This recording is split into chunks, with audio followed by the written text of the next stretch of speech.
crois qu'après avoir vu ça, on peut mourir tranquille. Eh bien bonjour à toutes et à tous et bienvenue dans ce podcast pour parler de la rentrée sur terre battue de Novak Djokovic. C'était attendu aujourd'hui à Monte-Carlo. Le Serbe faisait son retour à la compétition depuis sa défaite face à Jiří Veselý. C'était à Dubaï. Il n'a joué que 3 matchs cette saison, le numéro 1 mondial. Le Serbe a récupéré cette place au profit des résultats plutôt décevants de Daniil Medvedev du côté d'Indian Wells et de Miami. Le Serbe cherche donc à lancer sa saison et ça commence avec la terre battue où il peut enfin pouvoir espérer empêcher les tournois. Mais pour l'instant, la problématique de Djokovic, c'est d'enchaîner les matchs, de trouver du rythme, ce qu'il n'a pas pu faire depuis le début de saison.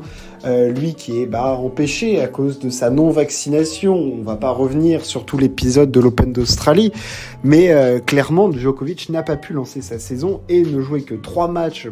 On en est quoi ? On est mi-avril presque maintenant, c'est dérisoire pour lui. L'objectif pour Djokovic, c'est évidemment, au-delà de défendre ses points et de garder cette place de numéro 1 mondial, c'est d'aller chercher les grands titres, les Masters 1000 et surtout les grands chelems.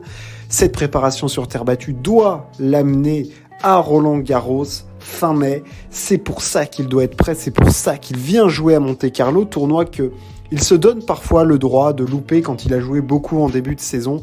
Là, c'est un impératif pour lui. Il doit jouer Monte-Carlo et surtout essayer d'aller loin. Ce n'est pas tout de juste venir et perdre. Il faut aller loin, engranger des matchs, de la confiance, du rythme, mettre son physique d'aplomb parce que même si t'entretiens ta caisse physique, c'est pas pareil de jouer, d'enchaîner des matchs, de jouer avec les courbatures, la fatigue, l'enchaînement, se refaire une caisse.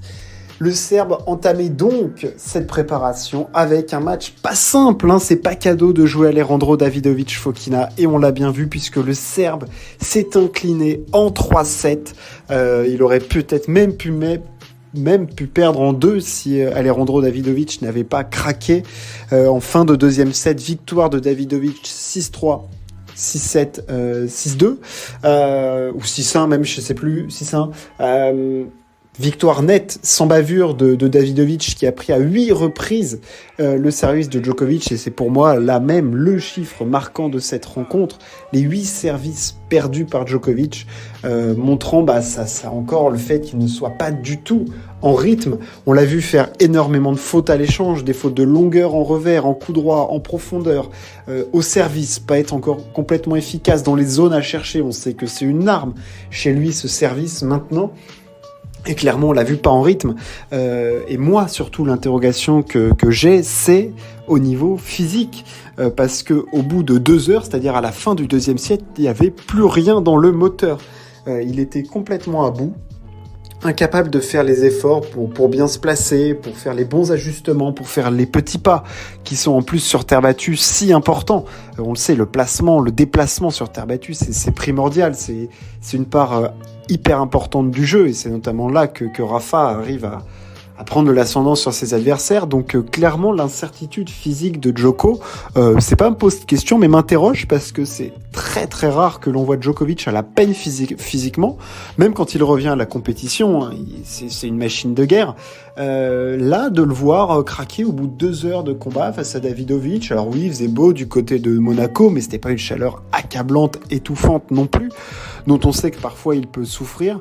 Là, franchement, j'étais un petit peu surpris, donc c'est pour moi la première interrogation, le physique de Novak, qui après 2 heures, il n'y a plus d'essence dans le moteur, et d'ailleurs, il en a parlé en conférence de presse en disant que là, il n'avait pas aimé du tout la sensation qu'il avait eue en fin de match. Il en discutait avec son équipe. Donc, est-ce qu'il y a eu une baisse, un problème ou quoi ?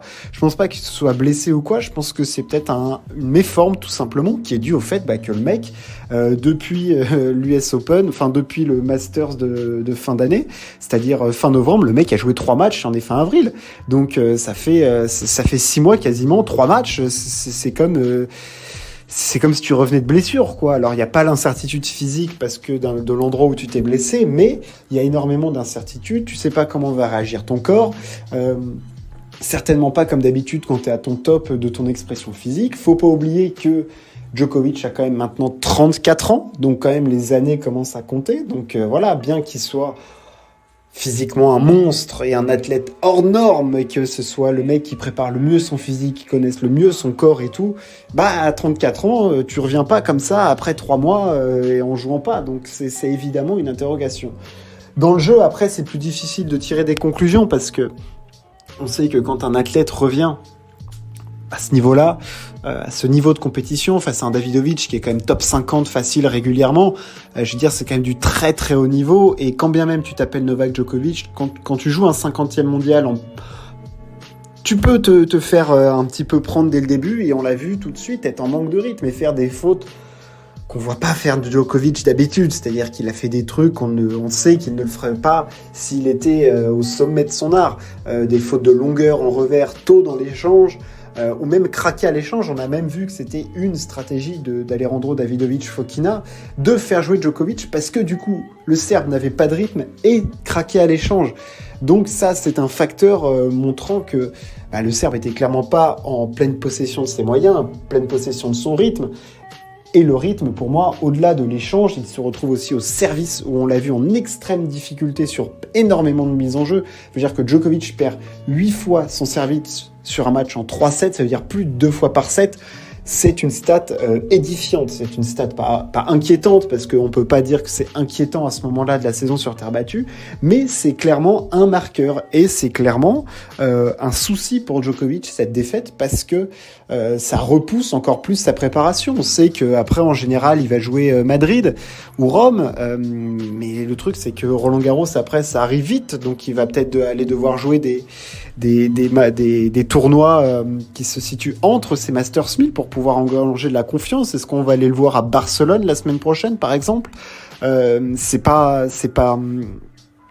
C'est possible, c'est clairement possible, parce que Djokovic doit jouer des matchs. C'est pour moi le truc qu'il a à faire, et il le sait lui aussi. Il peut pas arriver à Roland-Garros sans match, c'est pas possible. Le mec, il a plus joué depuis 1000 ans, il doit emmagasiner de la confiance, parce que c'est comme ça que tu trouves tes repères, c'est comme ça que tu prends confiance, c'est comme ça que sur les points importants aussi, tu es Novak Djokovic, et tu peux te permettre de prendre tous les risques comme il le fait, et de jouer des coups absolument fantastiques dans tous les sens, dans des zones pas possibles et tout. Mais pour ça, il faut engager des matchs, il faut en gagner, et voilà, il faut vivre ces moments-là, et pour l'instant Djokovic ne les a pas dans les cannes. Donc voilà, c'était un petit peu pour parler du retour à la compète de Djokovic. C'était quand même extrêmement important, c'était attendu, en tout cas dans le monde du tennis, clairement, parce qu'en ce moment, en plus, on n'a pas Rafa, on s'attendait à un potentiel quart entre lui et Alcaraz, ça faisait saliver tout le monde, que nenni, on n'aura absolument pas ça. Djokovic est éliminé dès son entrée en lice, coup d'arrêt pour Novak, et voilà, j'espère que pour lui, ça se passera bien, parce que on a quand même envie de le voir, et là, de le voir mordre la poussière dès le début, c'est quand même une surprise. Voilà pour ce podcast, j'espère que ça vous a plu, n'hésitez pas à partager et à vous abonner.